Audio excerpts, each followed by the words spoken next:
lelakonmu kowe kuwi wong lugu prasaja kowe wong jujur nanging malah ujur lakonmu sirahmu dikepruk paidon nganti bentet batukmu blewer getihmu wah no kangko kowe aja nganti mati yen nganti kowe mati sapa wakile bapak Dukakan Mas cetha menawi Ratu Wirata boten adil. Kula sampun ngetok jiwa raga kangge labuh negari nanging nyatanipun muspra tanpa guna. Aku njaluk palilah bakal njaluk adil marang Ratu Wirata. Yen Matsapati ora bisa njejekne hukum kraton Wirata bakal ndak ora arek.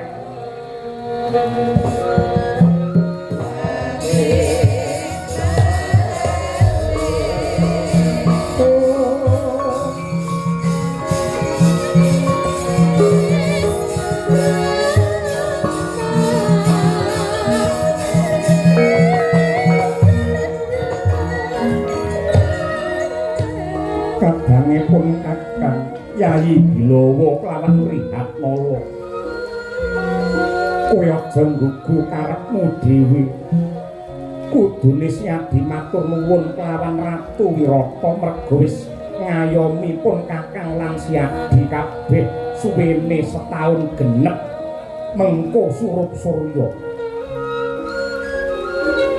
Nanging aku neng Wirata ora ngrepotke lan nebot-neboti wong Wirata.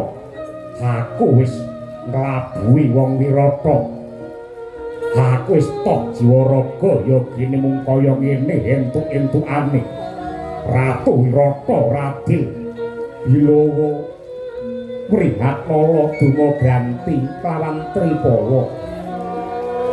Kowe tak kandhani jiwa satriya kuwi yen labuh negara aja ngarep-arep bebenah. Kowe lak asring ngendika jare satriya kudu sepi pamrih rame gawe ning nyatane Siadi kok isih ngeling-eling anggen labuh marang negara. Apa kaya ngono kuwi jiwa satriya sejati? Bilawa kadangku kabeh lawan kowe salindri. Wong urip ning donya kuwi aja mung nuntut adil.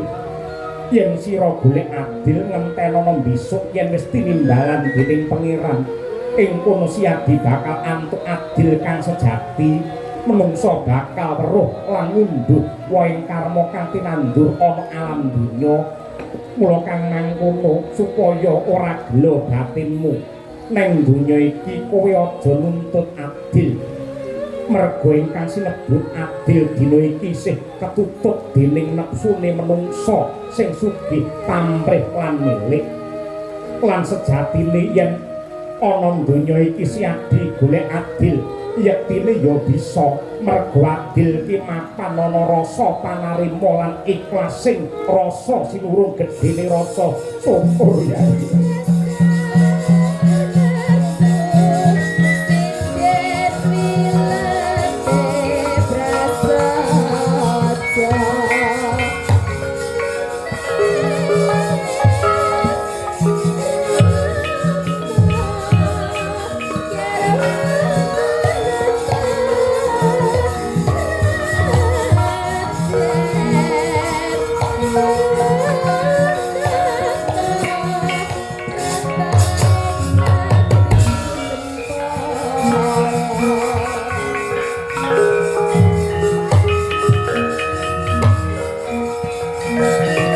Wah, lah kalah kene ukara kene.